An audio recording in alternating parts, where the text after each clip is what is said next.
Estamos escutando as maravilhosas aventuras do Nhu Puxim, contadas por Nastassi Lopi. Enho, mico mamãe, não morava lá Suruguma. Ayan, enho, papai é muito tempo que morava. Ayan, de maneiras que vida está no mariado. Enho fome, não te dia. Ayan, aquele dia agora, Nhu John Tavares, que era um homem muito rico, resolveu convidar a mamãe casamento de sua filha.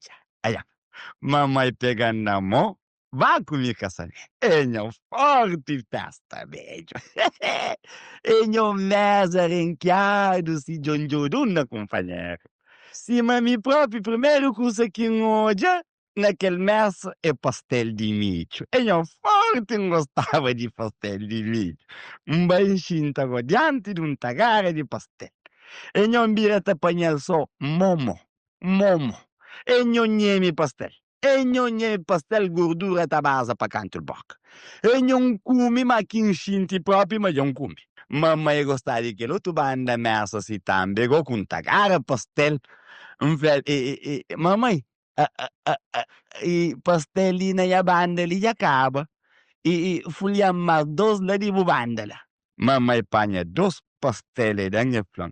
Ah, meu filho nascido. Cão comer mais pastel na. Olha, se moça da comer pastel, ele botar rebenta, pum. Mamãe, tá rebenta. Mamãe, tá rebenta próprio. Então, mamãe, folha mais 4 pastel logo, buraco longe de mim.